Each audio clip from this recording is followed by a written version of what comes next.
ലഹരിക്കും അക്രമത്തിനുമെതിരായ SKN40 Kerala യാത്ര 2 ദിവസമാണ് പത്തനംതിട്ട ജില്ലയിൽ പര്യടനം നടത്തിയത്. ജില്ലയിൽ ഉടനീളം യാത്രയ്ക്ക് വലിയ സ്വീകരണമാണ് കിട്ടിയത്. സാമൂഹ്യ രാഷ്ട്രീയ സിനിമാ രംഗത്തെ പ്രമുഖർ ജില്ലയിൽ യാത്രയുടെ ഭാഗമായി.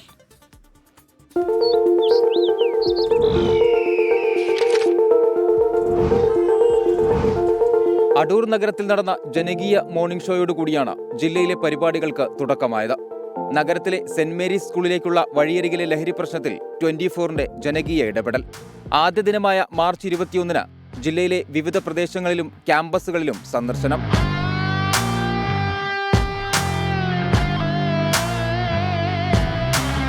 യാത്ര പത്തനംതിട്ട നഗരത്തിലെത്തിയപ്പോൾ CPIM ജില്ലാ സെക്രട്ടറി രാജു എബ്രഹാം SKN നയിക്കുന്ന ലഹരി വിരുദ്ധ യാത്രയ്ക്ക് പിന്തുണ അറിയിച്ചു. ലഹരിക്കെതിരെ SKN ഇറങ്ങിയാൽ കേരളത്തെ ശുദ്ധീകരിക്കാൻ കഴിയും എന്ന് പൂർണ്ണ വിശ്വാസം എനിക്കുണ്ട്.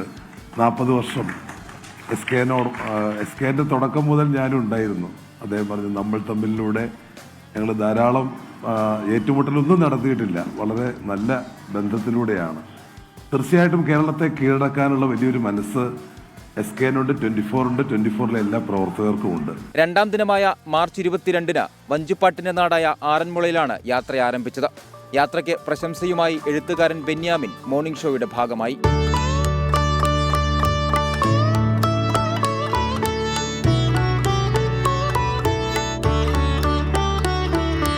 ഇലന്തൂർ ഗ്രാമത്തിലും പുഷ്പഗിരി കോളേജിലും തുടർന്ന് തിരുവല്ലയിലും യാത്രയെത്തി.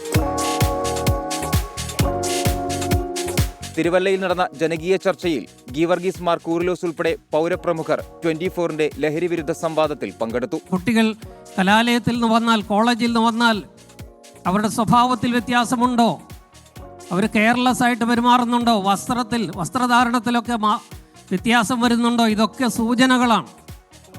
പക്ഷെ ഇതൊന്നും കാണാനും കേൾക്കാനും സമയമില്ലാത്തൊരവസ്ഥയിൽ സാറ് പറഞ്ഞതുപോലെ അവനോവനിസം, സ്വാർത്ഥതയിൽ മുങ്ങിയ ഒരു ജീവിതം നയിക്കുമ്പോൾ നമുക്ക് നഷ്ടപ്പെടുന്നത് ഒരു തലമുറയാണ്. പത്തനംതിട്ടയിലെ പര്യടനം പൂർത്തിയാക്കി മാർച്ച് 22-നാണ് യാത്ര ആലപ്പുഴ ജില്ലയിൽ പ്രവേശിച്ചത്. 24 പത്തനംതിട്ട.